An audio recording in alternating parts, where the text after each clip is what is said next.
Well, hey everybody. I'm so excited to be here with everybody today. Today is Wednesday, October 14th, 2020, and this is your Team Prosperity Wednesday meeting. I've got some things that I want to go over, and I know Mike's got a great presentation ready for us, so we'll go ahead and jump into it. Let me go ahead and open up my presentation, and today what I wanted to talk about is what's been going on in the week, what's going on with you, what's going on with me, what can I reflect on that might be of value and might be able to help somebody else. So let's jump into that. Let's talk about it, right? What does your day or your week look like? A big part of my day is LinkedIn, and I'm fortunate that I finally learned how to automate my LinkedIn. It's really not that hard. It's really just 3 steps, whether you're doing it on an automation type of way, or if you're doing it manually. We're finding the right people to connect with, we're inviting those people to connect with us, and then when they accept the connection, then we send an intro message.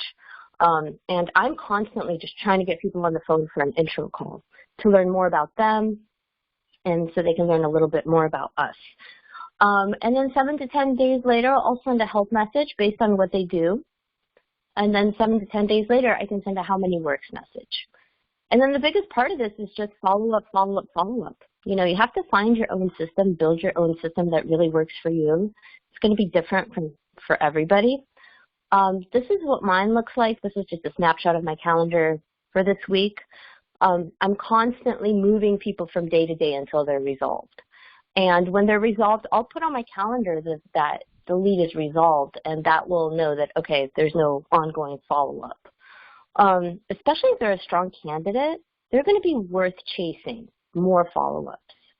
How many follow-ups to schedule, that's going to be up to you. If they kind of shrug me off on the intro call, they tell me, okay, that sounds good, let's do that, I'll maybe follow up with them, 3, 4, 5 times. But if they say, yeah, let's chat tomorrow or let's chat next week, I'm going to do more follow-ups. I'm probably going to double that follow-up to 3, double the 3 to 6 to 7 to 8 or more just to get them scheduled.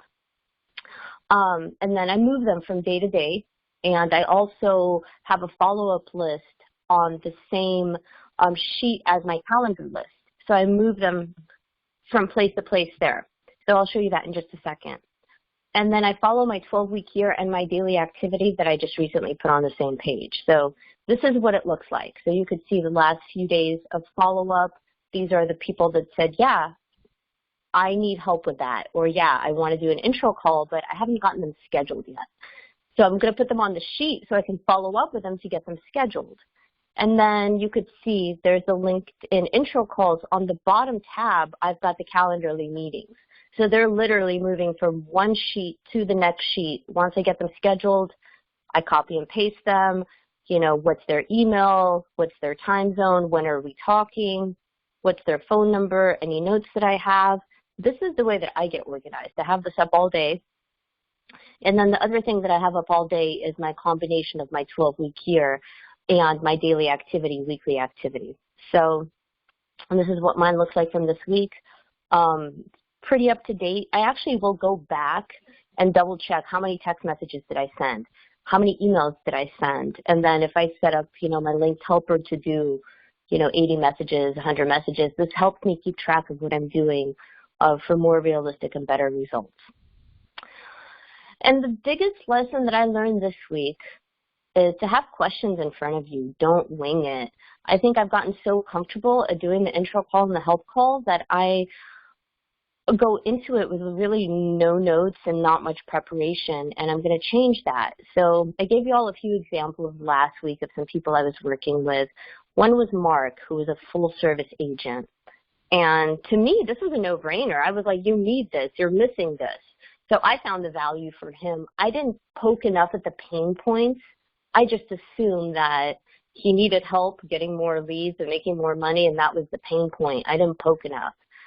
So, and when I followed up with him, he said, this is great, I love this. If I have somebody that's interested, I'll let you know. So it was I didn't find the pain point, and that was my fault. The next example that I use, Colin, new house, new job, new wife. I missed the typo there, but I didn't find out that the decision maker and the gatekeeper is actually the wife. So he had her watch the videos, but it just wasn't enough. He wasn't convincing enough. So I should have talked to the wife, so I dropped the ball on that. I didn't find the pain point. I guess obviously the pain point is pleasing the new wife. I didn't know that. So what did I learn? I need to be more scripted. I need to ask more and better questions to really get to how am I going to help this person? Because my perceived notion of what they need help with is not going to be the same thing that they think they need help with. So that was a big lesson for me. And something that I'm learning to see more and more is that we really do want crusaders. The people that really want to help people with financial literacy, help people, get out of their situation into a better situation, people that really stand behind our mission and our products. And that's what I want, is I want crusaders. So I implore you to look for other crusaders as well. And don't be afraid to pivot. If they're on the fence or they're not understanding the value that we provide or the impact that we make, like my new thing is I'm going to do one ABC call and I'm going to do one ABC commit call. That's my max. After that, they're going to pivot.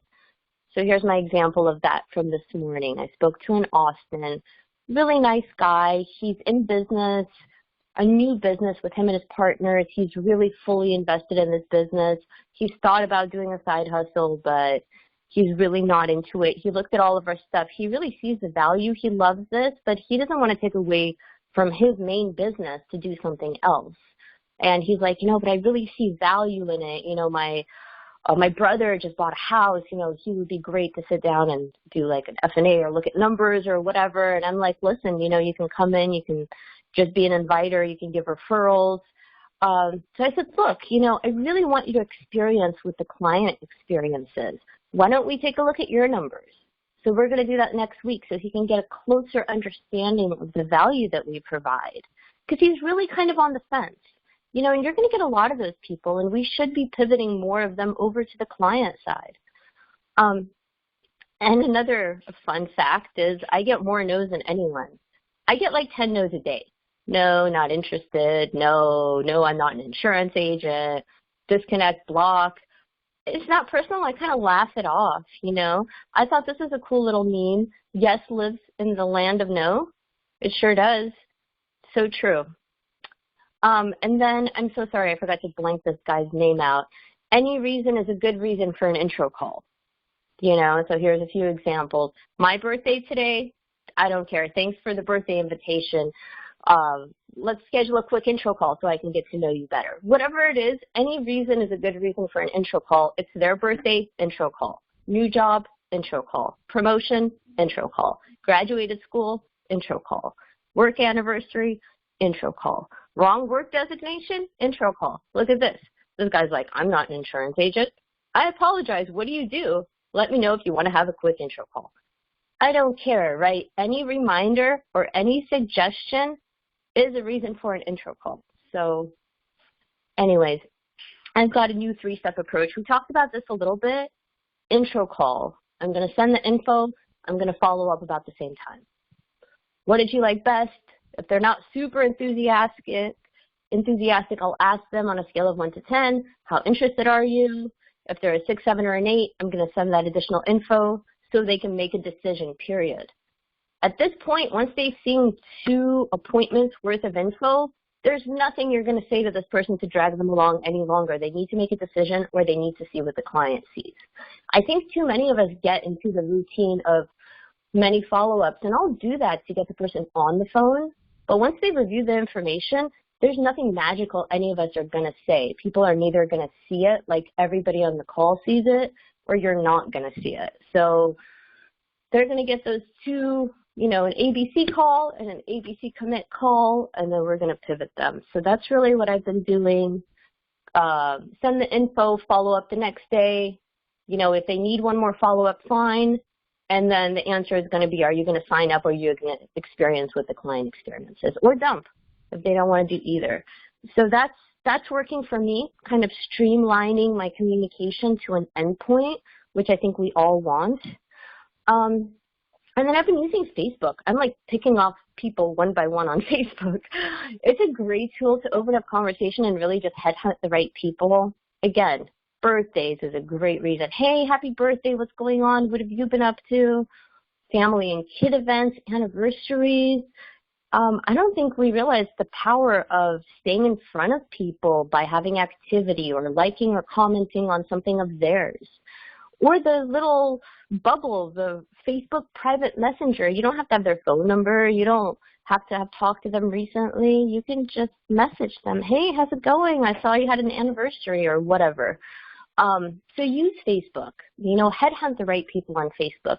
If you just do like a few a week, you know, the more different streams of people looking at what you're doing, the different legs of different funnels of your marketing system, you know, should really include Facebook. So get in there and dig deep, right? Find the greatness in you. That's really all I have. Let's make it happen. Let us know how we can help you. You know, there's only now. So make it a great one. Thanks.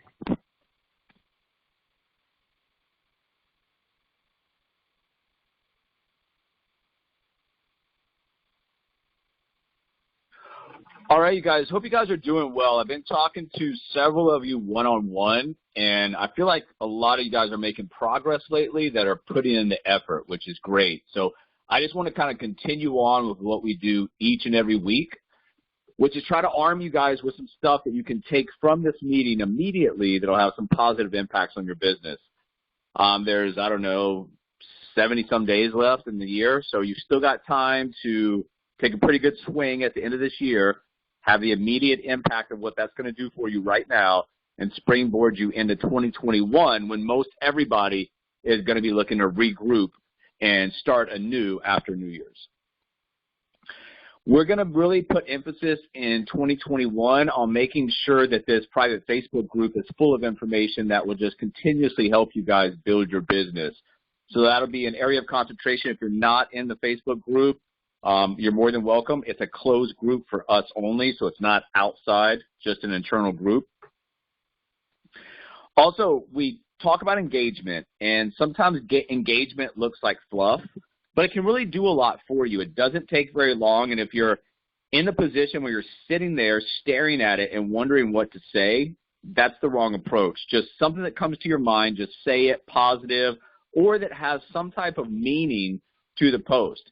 And then every once in a while, your post will be picked up by LinkedIn News, and then what that does is you'll see a spike in your profile. So this was the post, local diners may not last, and all I just put in was just what we do not need, expansion of the big guys, contraction of the smaller local and family run.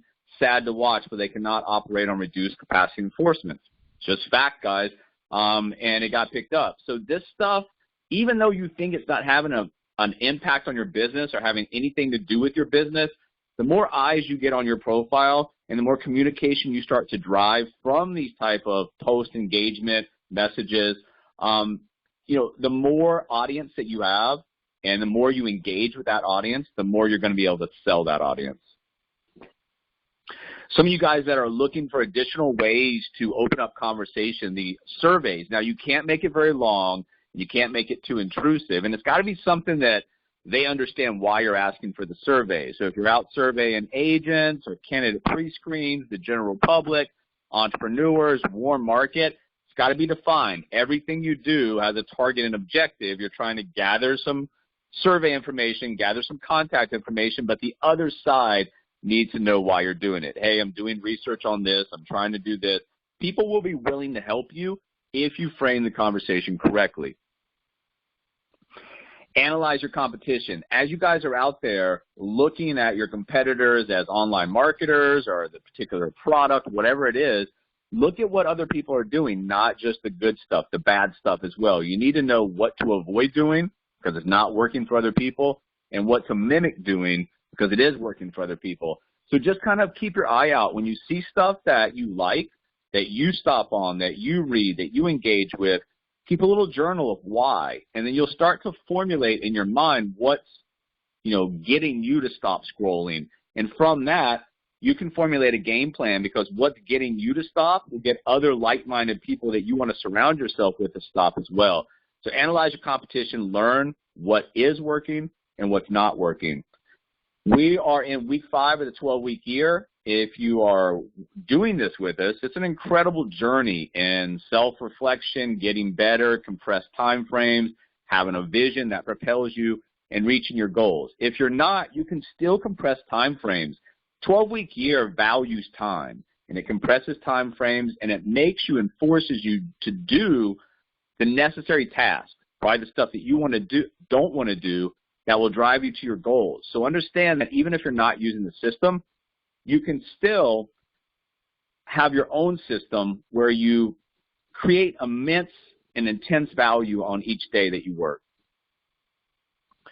Our weekly accountability is now a Facebook post, so anybody that wants to join in, we're not competing with each other. The only person you're competing with is really yourself to get better, but we will offer some reflection, some guidance, some advice when appropriate, so join in. And then we have coaching calls, and this is what I really want to stress. If you guys are working and you're working hard and you're having the activity but you're not getting the results, just let us know. We'll work with you. Sometimes it can be very small tweaks in the language, the verbiage, the approach that gets the flow going. And we always talk about this. If you've got like a hose in your backyard and there's no water coming out the end but it's on, there's some type of blockage. Once you alleviate that blockage, you have a free flow of water. Same thing with your business model. If there's a blockage, you just have to alleviate it. We can help you with that. I was asked in a Facebook post to kind of talk about the organization of the day, and this is really your biggest opponent each and every day is the time, because we always get, we all get the same amount of time. What you do with the time and what you're able to do during any one time frame is going to separate kind of the winners and the losers. Remember, time and money are very much associated. Time is money. You have to make that investment. Your time is a very, very important investment. You have to get a return on that time. So once again, if you're doing stuff that's not working, or if you're doing stuff that is working, you know to kill it or to continue it. The things that really help me with my day, this is how I look at my day. Number one is I have a calendar. This is specific stuff, concrete time that I have to be there to either help people or it's my own appointment. That stuff, in stone, has to be done. Outside of that, you have the CRM, your back end that's got things in it that you need to do for today, and it may have some unfinished tasks that you didn't get around from the previous days. Outside of that, you have a to-do list, and this is stuff that you want to get done that once you get it off the to-do list, it's kind of like a one-and-done thing. So between the calendar, the CRM, and the to-do list, that's really what you're concentrating on. Obviously, your calendar takes precedent. The CRM is closely behind that, and your to-do list is just things that you want to accomplish. I've got automation down here because automation will do a number of things. It will help you get out some things that you need to get out. It'll also help you relieve that from being a manual obligation that you have to do, which frees up time that you can reinvest into your business to hopefully start filling up your calendar and being that, the leader, the manager, the consultant, the marketer, whatever role it is for that particular time, that you dominate that role. Automation is like having an extra partner. It's like having an employee. And this kind of picture kind of sums it up. If this is you on that other side, all of that automation, like I said, is like having an employee, like having a helper. And eventually what that does is if you start realizing what automation does for you on a daily basis, it gives you that lead. So while everybody else is trying to push around this block, you've got a smooth rolling ball that's giving you the lead because, once again, we only have so much time in the day. If you can automate some of the stuff, you're going to get out in front of the other people that don't or are unwilling to do some of this automation. And then also realize that you have to juggle your day. You have to manage, you have to focus, and you have to avoid, and you have to limit certain things. You have to manage those problems, those short-term crises that come up. It's important and urgent, has to be dealt with now. You need to focus on long-term strategic goals. This is important but not urgent because what's urgent is the day-to-day task going to lead to those goals. And then urgent but not important, this is the stuff to avoid, the distractions, the interruptions, the social media that's sucking you into a black hole of time. And then finally limit time-wasting activities you want to focus on what's going to get you the results. Time is an investment. When you start to understand that, you start to realize, hey, this is a waste of time. This is not worth my time. And then every single day, you've got to realize you've got business activities and you've got marketing activities. Business activities is stuff that you're handling. Marketing activities is things that's going to create business activity. So it's like a seesaw. You got to have a nice balance of both. Remember, we have incredible processes. We have incredible products. The one thing that we have to bring to the table is the people. The human element of the 3 Ps of business, the people, that's our job to bring in on both the client and the partner side. Upgrade your network, talk to better people, get in front of better people, and this will start to have a compounding effect in a very positive way. Prospect with a purpose. Remember, not out there pitching, selling, but just prospecting and networking. But when you are doing that, like Alana mentioned earlier, when you find the motivation, when you find the pain point, when you find the ability to help somebody, you got to drive it home. You got to be confident. Either side, somebody's going to lead that conversation. It needs to be you, and you need to learn how to close before you prospect. Now, we're not trying to close people into any other thing, but then to get a massive amount of eyes on our assets. Those videos, they can start understanding about our mission, what we do, what we're looking for, who we're servicing. So that's developing a yes formula. At the top of that funnel, we want eyes on the assets. That's going to lead to the conversations and follow-ups and outcomes.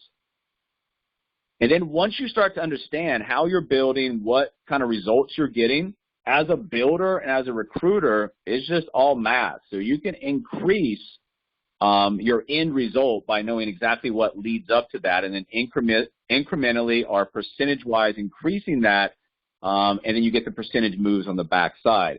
Everything that we do, you can grow and scale a business if you know your numbers. Data-driven decisions will always crush people that make emotional decisions. And the flow of communication. So this is probably the toughest part to master because there's so many breaks, there's so many interruptions, and it's so easy for us to get off script and just kind of drift away. And before you know it, the conversations are going nowhere other than additional follow-up for no particular reason. So through strategic conversation and communication, you develop a flow. And that's all you're really doing. There's not, you're not pushing, pulling, rebuttaling, convincing people. You're just putting people through a process that creates awareness. For some, it will create interest. Our job to create, for the right ones, a decision and an action step. And then once you start hitting the bullseye over here with the right type of people, the right type of message, the right type of opportunity or product for that particular person, becomes a very easy flow. And like we just talked about, then you start to understand this is happening. How do I grow? How do I scale?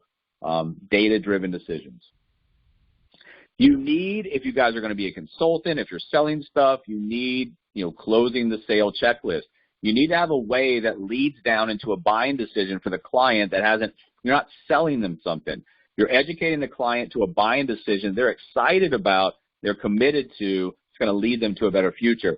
Same thing with the new hires and recruits, guys. When you're bringing in the right people, you need to have a conversation that leads down to an action step. It's a commitment from both sides. It's a negotiation. Negotiate with talent. That's what you're trying to bring in. At the end of a conversation, if the next action step is an enrollment, onboarding, then it needs to be understood, at the end of that conversation, what's happening next. The easiest way is to make somebody give you their interest level and to make sure they sell you on why they would make a good partner. For example, time, energy, resources. We invest a great deal into each new partner. What's your level of interest in coming in this company? And then number 2, why would you make a good partner? They're going to sell you on why they would make a good partner, and that leads right down to the next action step. And this is really why we've been preaching to you guys over the past month to find your niche. Pick a niche and dominate it. Remember, you cannot be everything to everybody. And if you try to do that, your message gets lost in translation. People really don't connect with you. And the statistics are overwhelming that if you don't connect with somebody selling them a product, they're not going to buy because they don't feel that you understand them well enough to solve their problems. You understand people's problems by putting yourself in their shoes. Can't do that for everybody. pick a niche, pick a couple of personas that you really understand, that you can talk to, that you understand, and you can solve problems for them. From that build out, you're naturally going to have everybody opening up their type of personas and their type of markets. That's okay, but you need to dominate one niche, and you need to go out there and be very, very good at the message and the conversion factor in that niche. Once that happens, this business becomes very easy, and it becomes just a organizational development and build out based on what you're doing and based on what you can teach other people. With the niche, you can make that personal connection, and that's so important. Whether it's a client or a partner, people want to feel that A, you care about them, and B, that you've taken the time to understand them enough to help them. If you just breeze past all the rapport, trust, credibility, and you go straight to the information, the action, the decision, the solution, it's not going to work, and it's not going to develop any type of things that even if you get good at shoving things down people's throat, it's not a duplicatable process. Remember, even though you are starting with one particular niche or a couple personas, everybody's going to develop their own, and then you're going to have this ecosystem of a lot of different people and a lot of different personas that are each working well within a little segment of that ecosystem and organization. But overall, what's happening here is you're creating massive distribution of financial products that are much needed, much wanted, and desired in the marketplace, and many times people just don't know they exist. And that brings us to the multi-touch communication system. You can't hide behind the keyboards. When we talk about multi-touch, we're talking about using the phone, we're talking about using email, we're talking about using text, using social media, and being able to systematically follow up with people, not random indirect information, but actual system of follow-up that's doing one thing. It's resolving leads and creating outcomes. The phone, you got to pick it up. And if you refuse to answer incoming calls, you feel like, today I don't feel like making outbound calls, well, the person on the other side that is willing to answer the phone, that is being the aggressive one talking to people, that particular person is going to dominate and leave you behind. And so you need to understand that there are people out there that are desperate for opportunity, that are desperate for products that we have that offer solutions and control and peace of mind. Your job is to make sure that they know that, A, you're in business, and what you do by opening those conversations, showing interest in other people, your business will build. But if you're the guy on the right-hand side right here, expecting just things to happen with nothing from your side, I guarantee nothing will happen. And on text, now don't spam text people. That's the worst position to be in. But once you've established some communication with somebody, text is a great way to follow up. I read almost all of my texts and respond back to probably close to 80% of them.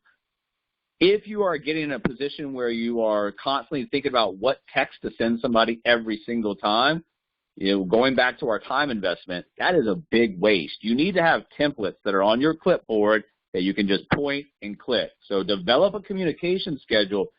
Johnny, Bill, Betty, Janet, it doesn't matter. They're all getting the same type of follow-up, which is directing them to next action steps, whether it's another call, whether that's a page, whether that's a video, no matter what it is. But don't sit here at point A on every single text and type out something.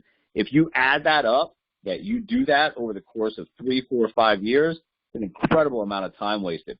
Copy your text, point, click, be done with it. Also, emails. Whether it be marketing and advertising emails, whether it be branding emails, whether it be reminder emails, follow-up emails, all of this stuff can be automated. So if you automate your follow-ups, your reminders, that's stuff that you don't have to do. And I don't know about you guys, if it's up to me, if I have to send stuff out at a certain time and then space that out to another time to send it, it's next to a 0% chance I'm going to be able to accomplish that. So when you automate all this stuff, you're saving your time and you're saving yourself from yourself because these things are going out. Automation is your friend, guys. One of the things I was asked to speak on is helper. Now, once again, this technically violates the user agreement for LinkedIn, but it's an independent tool. I haven't had really any issues with it. I use it for step 1, 2, 3 process. So step 1 is I build a folder. I'll name it real estate agents. And then all of a sudden, I'll go over and do the exact same search in my LinkedIn, real estate agent, second connections in the U.S. I'll collect a bunch in that folder, and then I'll start to invite those. Run the autoresponder. They'll be invited. You can set up a personal message in there. Step 2 is another quick autoresponder. Anybody that I've connected with, got a message that goes out to them. Press the autoresponder, sends out, hey, thanks for the connection. I look forward to getting to know you. Make an effort to get to know all of my LinkedIn connections. Let me know your availability for a quick intro call. I can learn more about what you do. Done deal. Step 3 is recurring. That's messages to first connections or group members. So once again, if I got that real estate agent list and I collected them, I invited them, and then the people who connected back with me, I sent a thank you for connecting message. Step 3 is recurring. I can send them a help message, how money works message, whatever it is, and I've got that file folder inside Helper that I can revisit 30, 60, 90 days later. So once again, it brings an automation and an organization to my message approach on LinkedIn. There are others, guys. I've only used Helper, so this is what I know to use. And this is basically the sequence that I'm looking for. Intro message, if they don't answer, answer no. Another message 7 to 10 days out, no answer or no. Another 7 to 10 days out, and you can always go back, value recurring. So it's a great organizational and time management tool. And then Alana touched on Facebook a little bit. Facebook's one of those areas where you have to walk a tightrope. If you, put out that you just started a business or you're doing this business-wise, basically get crickets. So you have to learn how to massage it. So existing friends, Facebook Messenger, new friend requests, Facebook groups. What I do in the Facebook groups is I try to find stuff that I'm interested in. Duke basketball, I'm a big fan. Whether it be, Grant Cardone group or something where it'd be like-minded people that I would want to surround myself with anyway. And I go in there, I find people that I would like to be friends with, connect with them, see what opens up on Messenger. And like Alana said, somebody's buying a new house, they're having a kid, that's a great time to congratulate them and try to open up conversation. Don't go directly for a sales pitch, a recruiting pitch, opportunity pitch. It's not going to work. You got to massage this a little bit, congratulate them, see what they're up to, just open conversations. If you allow people, they'll tell you a lot of information. And remember, our goal is to reach people in the research phase. Well, in our industry, with what we do, people might not even be researching. The research phase is constant. Money stress is 24 hours, 7 days a week. Social media advertising, especially mobile, single biggest opportunity in the history of advertising, creates an environment where you talk directly to your potential partners or clients, creates engagement. So realize that we're not selling a dishwasher or a refrigerator, or a new home, or a new car. We are changing people's financial futures for the better and creating control and peace of mind. So they might not even know they're in the research phase when they come across you, and they may. So basically what I'm trying to say is everybody in our client or partner realm of opportunity is in the research phase. People are on the move, money's on the move, know how to open conversations. And really all you're trying to do from social media outside of build an audience, engage and sell an audience is you want to move a good percentage of those conversations at some point onto the phone. That's all the platform does. It gives you an opportunity to open conversation, eventually go to the one tool that we have to use every day, which is the phone, and you've got a nice setup. You need to understand value, and that is so, so important. When you understand the value of you as a teammate, of the products and the services that you have, the business opportunity, you get very confident.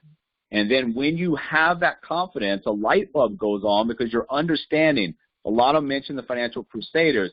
When you understand the mission, what you're doing for a potential client or partner, the light bulb goes off and this light comes in. All of a sudden your business is not about selling stuff or recruiting people. It's about making a real difference in people's lives. And when you get behind the mission, it's easier for other people to be attracted to you because of that mission, and you start bringing in the right people. And that creates a confidence effect. And once you have the confidence effect in place, it's going to come out on the phone, it's going to come out in your messages, and it's not going to be arrogant, but it is going to be direct because you are confident, and that will attract the right type of people.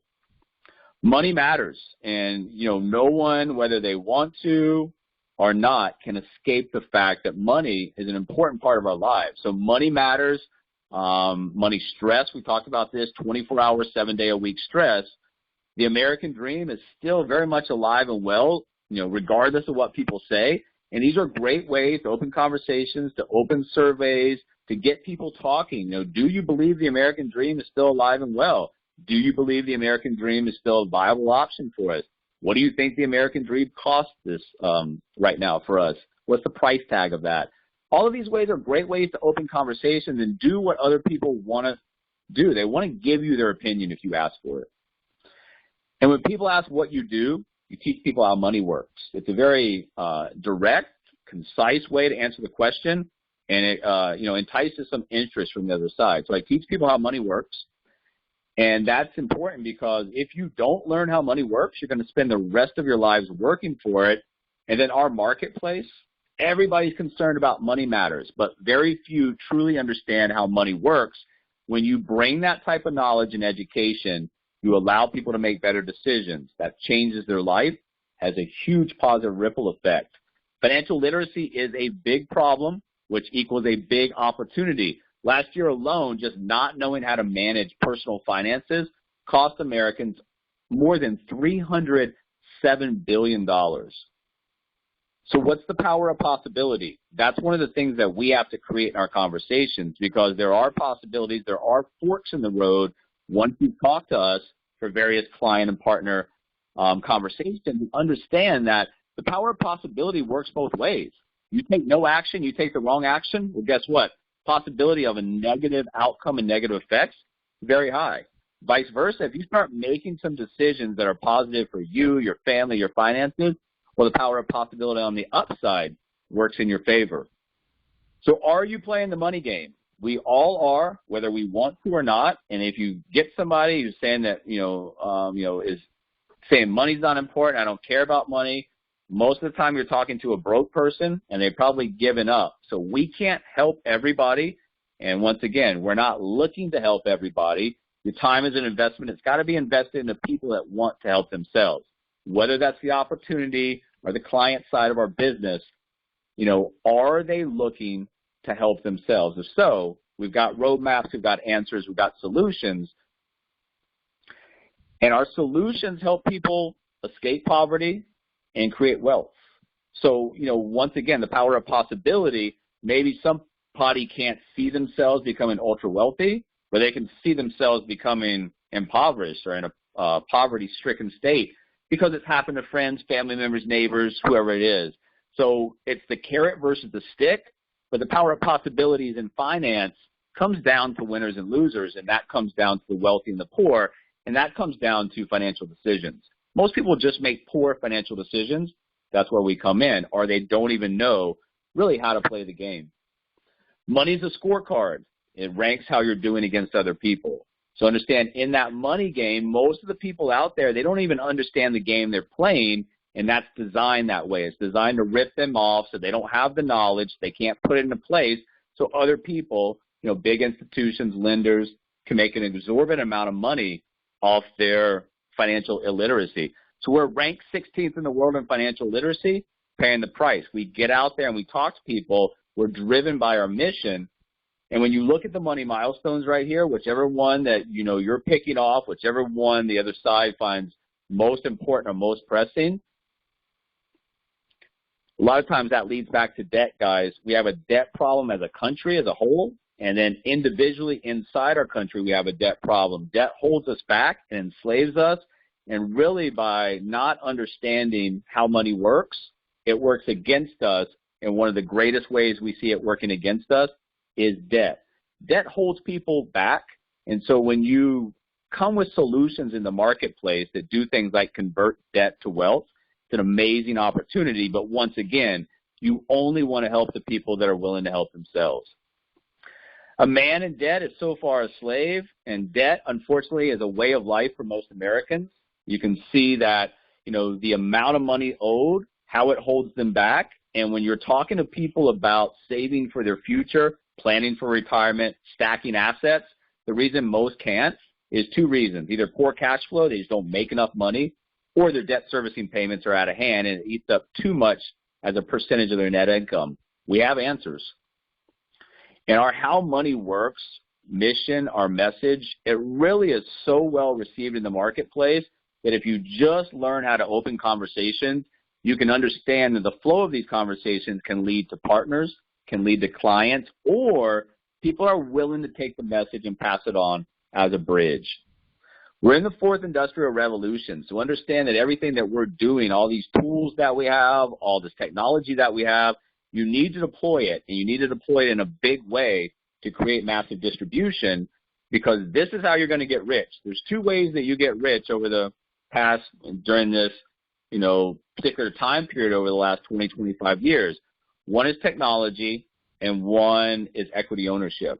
FinTech opportunities like we have are just an incredible way to build wealth for yourself, but you have to go out there and you have to make it happen. Nobody's going to give you anything for just waiting it out. Consultant. So if you are in a sales role, and that's the role that you're picking up for yourself, or that's the role that you're picking up for your organization, you need to understand that you need to get better at what you do. We all do. And if you're refusing to get better, if you're stuck in your old ways, if you can't take constructive criticism, you're going to suffer, and people are going to lose confidence in you.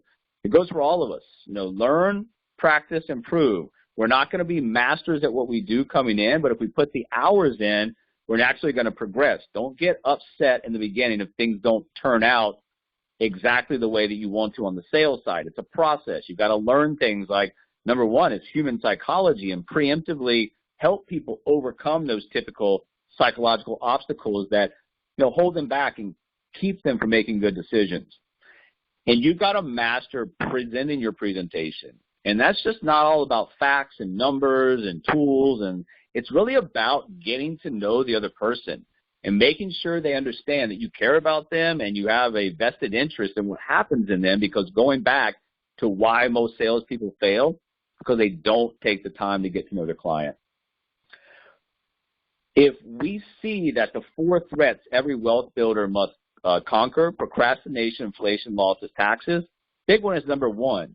So you can forget about the other three unless you get past procrastination. Realize people are wired to procrastinate. They put up these things that allow them to kick the can down the road, because when somebody says, let me think about it, really what they're telling you is they're waving the white flag. I can't take this anymore. I want to stop thinking about this. You have to know how to talk to people. You have to walk them through a process. What motivates the audience? Remember, sometimes avoiding pain can be a stronger motivating factor. It's the carrot versus the stick. But once you find that motivating factor, that pain point, you just can't gloss over it like all the rest of the questions of the conversation. You have to dig in a little bit. And that's going to, provide an emotional attachment to an outcome that will drive people to take action. Always ask questions. If you're in a conversation on talking to clients, talking to potential partners, really, if you can get them talking 70% of the time and you 30%, that is a great conversation, because those 30% is mostly questions, and then based on that information, you're funneling that conversation down to a direct action step based on, hey, according to what you said, according to what I can do for you, this is what needs to be happen next. Very easy. Once you guys become scripted, have these questions and funnel your conversations down, it becomes very easy for you, and it's a very easy process to teach somebody else. Take notes. Take a lot of notes and listen. As a salesperson, as a consultant, even as a recruiter, you've got to understand and show some interest in the other side. When you show interest in other people, it builds interest in what you're doing. And you've got to be able to teach people. Quit playing defense. So many people in life are just playing not to lose. You got to play to win, whether that be a potential client or partner. That's what we're instilling. Hey, if you've got an answer, you got a solution, and you're committed to making this happen, let's go on the offense and let's, make this happen for you, your family, and whatever that motivating factor might be. It starts with you, but you're going to build a team of professionals, and through that team of professionals, you're going to build nationwide distribution. Who do you want to surround yourself with? It's a very, very important question, and it goes back to the persona, because if you're bringing in the right people and you're teaching them the right things, scaling of a business will happen, and in a business like ours where there's no point of resistance of scalability other than the human element, watch what happens.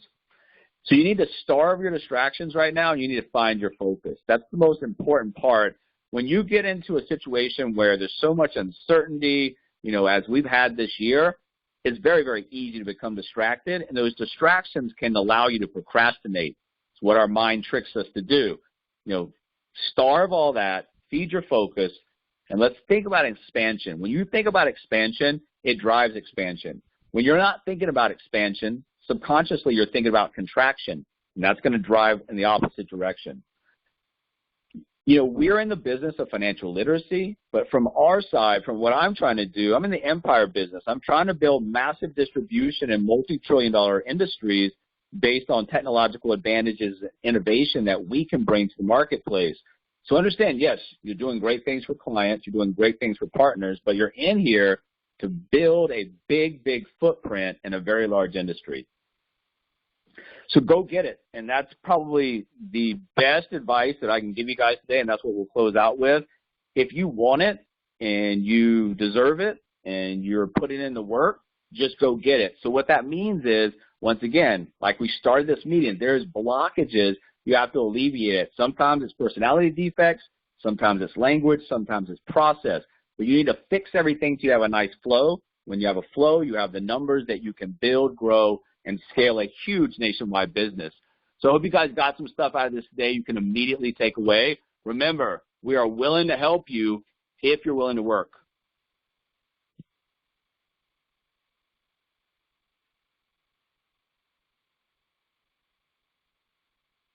That was a great training, Mike. Really, really, really effective. Let me go ahead and stop the recording, and then we'll open up the floor for questions. Thank you so much.